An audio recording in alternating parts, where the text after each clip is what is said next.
Hey there, my name is Lisa Nickel, and welcome to the Sacred and Rooted podcast. On this podcast, we explore a wide range of topics from how to deepen your connection with the divine to how to make your day to day life feel more meaningful and joyful.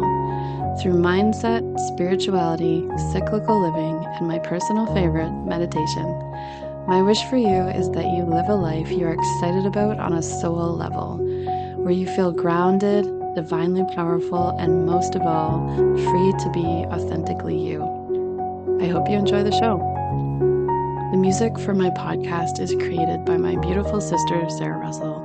Her contact info is in the show notes.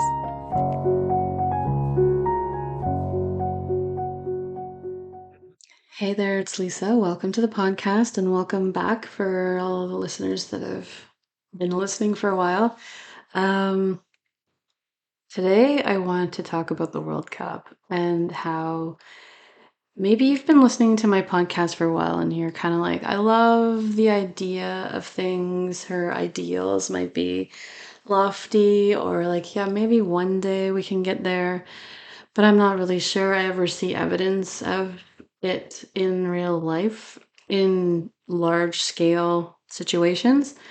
And so this is what today's episode is about, is how the World Cup is actually like showing us, for each of us, how we can exist together in a beautiful way, and to use that proof as like grease for the wheels for future, to really even go deeper into that and really get into obviously all the issues we have in the world with each other, or at least the leaders seem to have with each other. I am not like a major soccer fan at all, but I do love the way that soccer seems to be so widespread in the world, like every country, everywhere, because it's so cheap to play. And so it doesn't matter whether are some rich kid or poor or anything. It's just you got a ball, you can play soccer.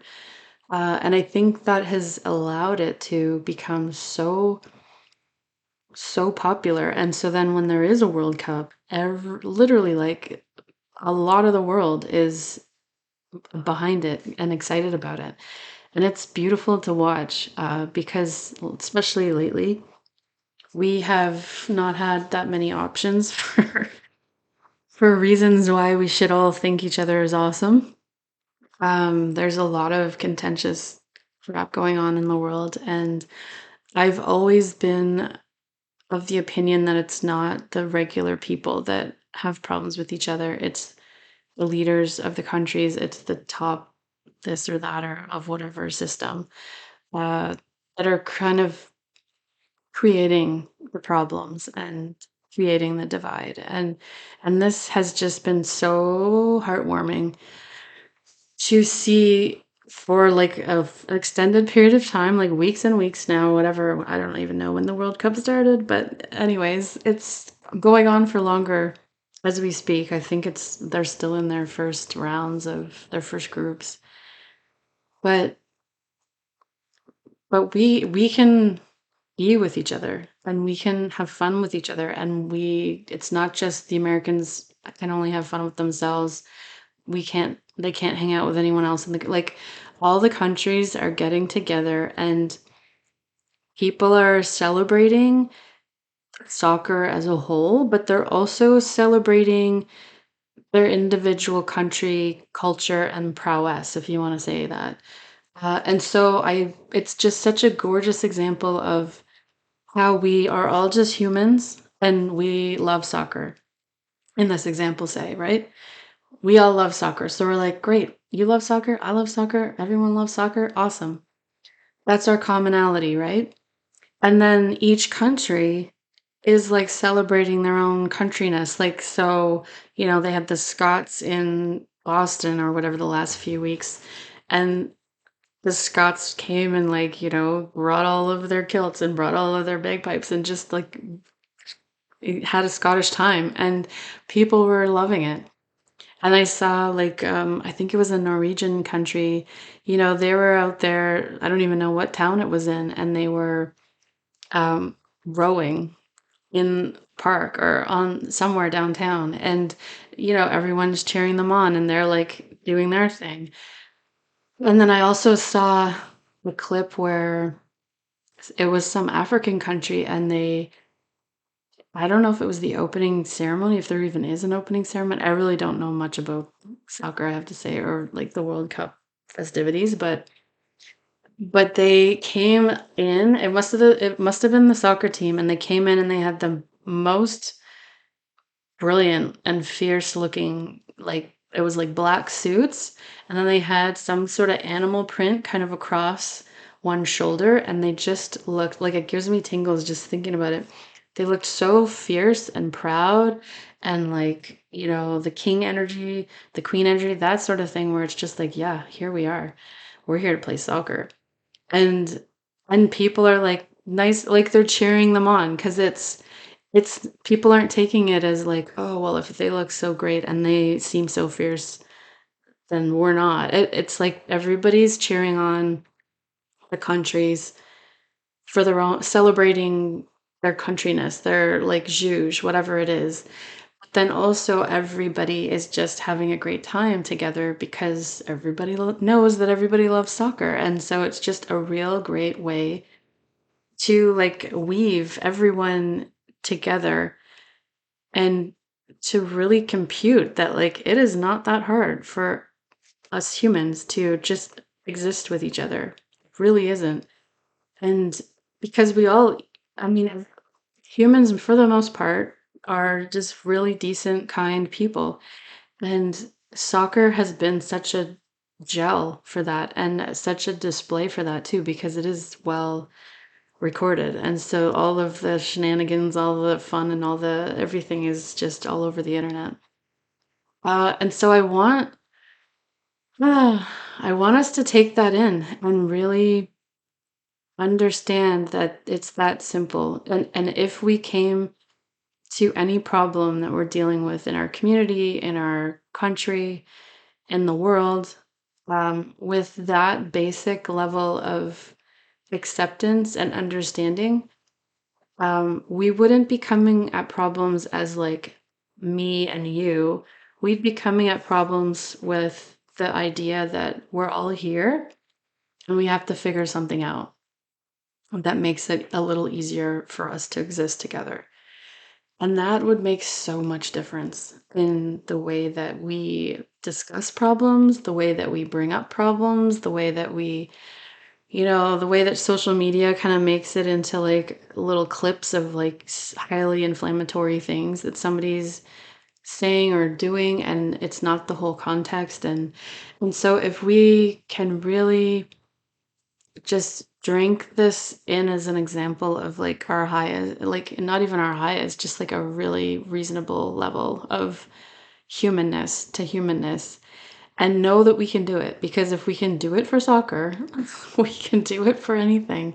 There's also something I've seen recently online where I have no idea what the reasoning was or when it even happened, but it was like a walk or protest, and Iranian women, no, not Iranian, I think it's Palestinian mothers and Israeli mothers were hand in hand walking down some street, and it was a protest, but it was a peaceful protest, I think.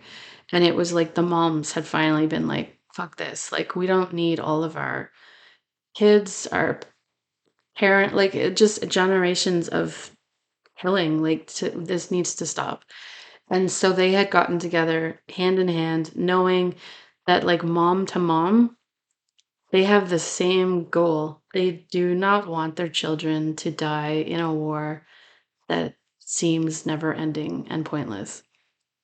And and that's the same thing. It's like you can find common ground, and it can be, because as humans we have all of the same, wants and needs. It's like we want to feel like we're having a nice life. We want our kids to be educated. We want healthcare. We don't want our families to get shot up. We don't want to send our kids off to war. Um, all these things. We want to work at a job that we feel like satisfied with. We want to make some income that is going to allow our families to thrive, to do what they want to do. And it's it's that's basic. And we want to have a fun time watching friggin' World Cup once in a while or whatever it is, right? And so to just remember that when things get complicated, and life is full of complications, or it's complex. But if we bring that perspective to the table, whatever table you find yourself in or at, that will change the communication. That will change the way you maybe bring a topic up. That will change your point of view of the other, because there really is no other. It's like we're all here on this little freaking planet in the middle of like an enormous galaxy of who knows what else is out there. I won't get into what I think. But like it's just so almost comical, I think. If I was an astronaut, I think it would be comical when you look back at Earth and see how small it is and how much effort we put into like, you know, separating and othering and like here's my spot and here's your spot and all this stuff. And really it's just not that big a place. And humans want the same thing. They just have maybe they have a different culture, they have a different way of existing, but that does not mean that somehow they're, they have ill intent, or they're, whatever we say about whoever we're currently ticked off at. And there are, of course, there's people that are, yeah, I don't know.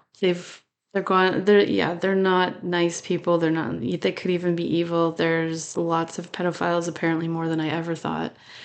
Um, that's not who I'm talking about. Those are like maybe 5% of the world. The majority of people on the planet are just decent people, and we can work with that. I mean, and we're the majority. It's the leaders and the, I don't know, billionaires that have kind of taken us off the deep end a little bit. And so if the majority is like in a consensus of like, yeah, this is just what we want. Um, we don't need to get into all of the like this thing or that thing. We can just exist together. And so the World Cup, I have enjoyed every minute of it.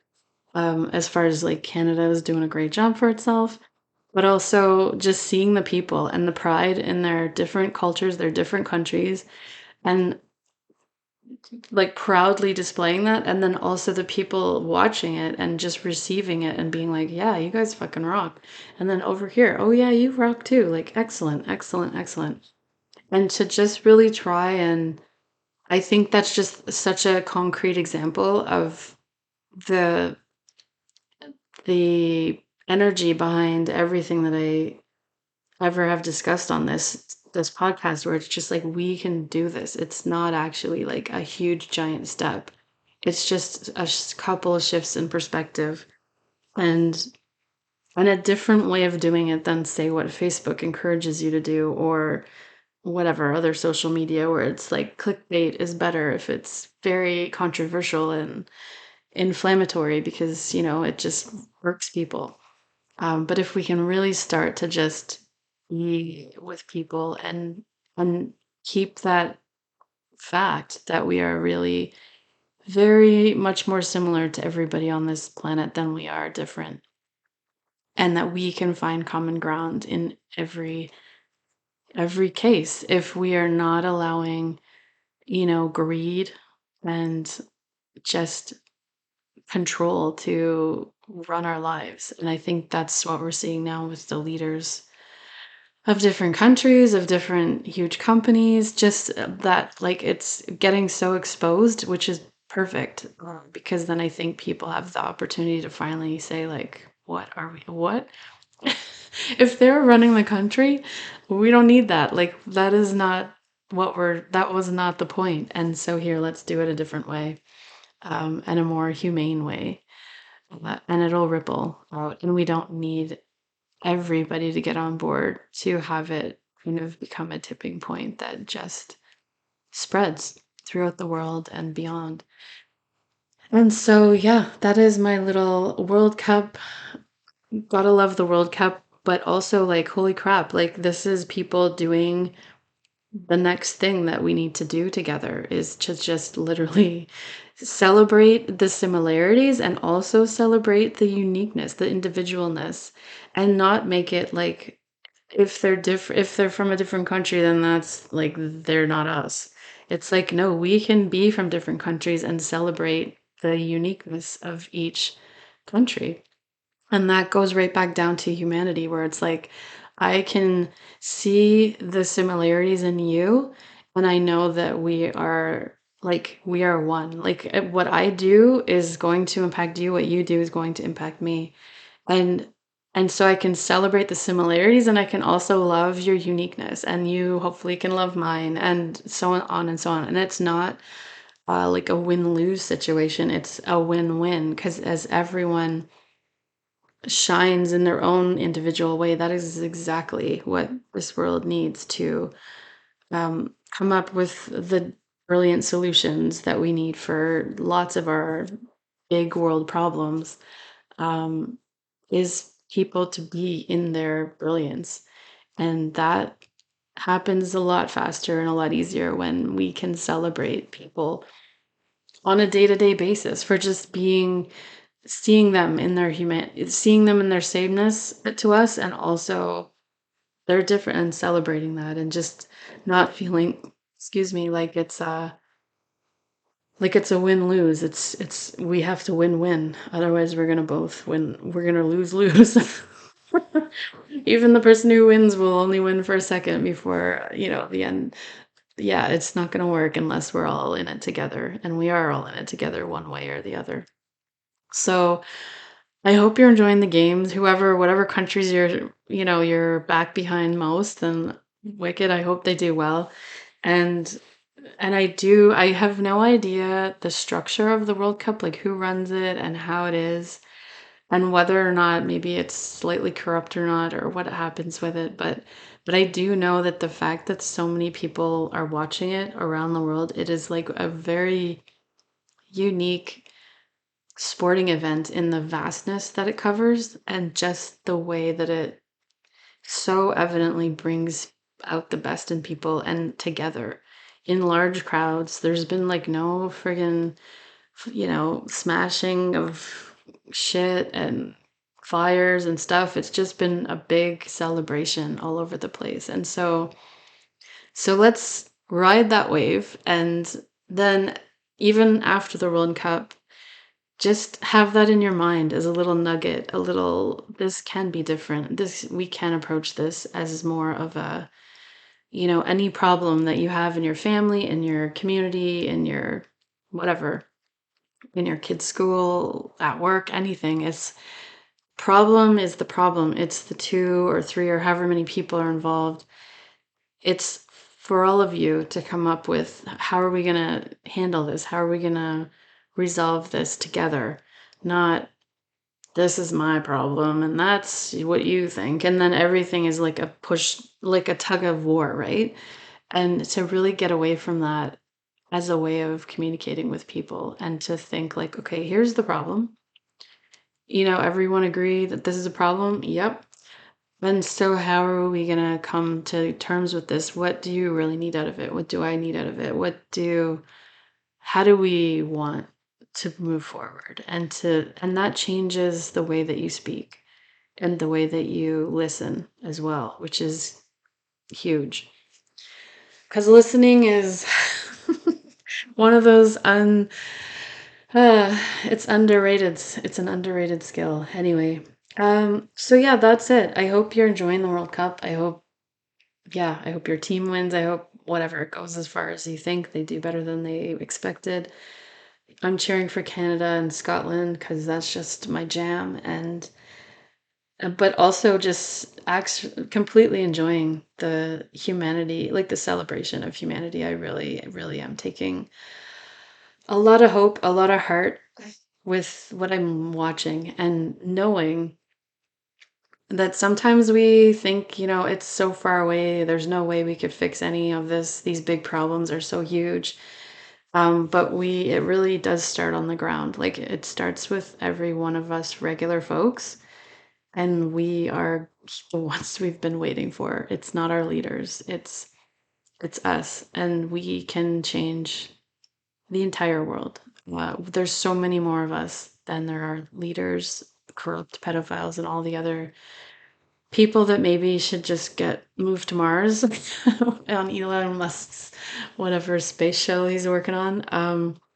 But yeah, it like it's so doable. It's completely ironic and tragic at the same time as far as how hard it looks or feels, or we're told that it's impossible, but really, really, this is such a good example of just exactly how feasible it is, and how with small steps we can make huge strides and change laws, change ways of things are working, protest at all, like anytime you feel the need, and just really move the needle on, like, you know, the leaders and where we're going, and when it looks like we're going off the rails, to really, really speak up and to understand that whenever you're thinking that it's us against them, that's the setup. That's what the powers that be want us to. They want us to be divided and fighting amongst ourselves, because that is exactly how people keep control. But when we look at each other in this World Cup scenario, and it's so clear that people don't actually have problems with other people, like there's so much more in common than not. And to really let that sink into and marinate through the rest of your life. And I am certainly doing that, and feel renewed hope, because it's just so clearly evident that you can't deny it now. You can't deny it now. And so here we go. And our kids are even more so than even, people in my generation, if you want to say that. And so it'll work out. We just need to really get over the fact that we're waiting for anyone else to do it. We have to just be leaders, each of us in our own life, in our own way, in our communities, and stand up for just basic human decency and kindness and fairness. And that will change the world. And then we can get on to some bigger things. We would have already laid the groundwork. So I think a lot of it'll just kind of almost naturally sort itself out at that point, because we'd already changed the way that we, function in the world, or the way that we view ourselves in the world as a whole. Anyway, we are closer than we think, and we are way more human and in common with everybody else on the planet than we are led to believe. And so allow the World Cup to show you that, and to receive it, and to really marinate it through your subconsciousness, so that we can move through wherever you are in your life, whatever your work is. Every little bit of life needs to kind of have that as their modus operandi, or however they say that, where it's like, this is how we operate here. Um, yeah, we're not looking for winners and losers. We know that everyone has an equal say, they're important. And we can get along with people. It's not a big thing. And therefore we can come together, we can talk about our issues, and we can figure out solutions, creative solutions. All right. Also, before I finish this, I just wanted to let you know about my new program, Playing with Joy. It's a 28-day experience. It's delivered by private podcast, and it's just a little nugget of joy each day, meant to um, deepen your ability to receive, to sustain joy, and then, of course, spread joy, all in an attempt to allow you to live with a deeper sense of awe, a deeper sense of pleasure in your life. because as we do move through these trickier, complicated world problems, it's easy to get into ruts where it just seems, like no good news or it's too hard. There's a lot here. It's very chaotic. It is a lot some days. And so connecting with your joy and really having that as a through line will allow you the capacity to show up in your life the way you want to, no matter what. Um, and give your life more meaning because it's the joy that really makes everything more worthwhile. It makes it more fun. It makes it just more meaningful all the way around. And so if you're looking to feel just genuinely more like alive in your life than just kind of doing the things, I would recommend you take this. I think it's $29. It's not, it's a pretty reasonable price and it's very effective. And so check it out. I'll leave the link in the show notes and enjoy. I'll see you on the next episode. Take care.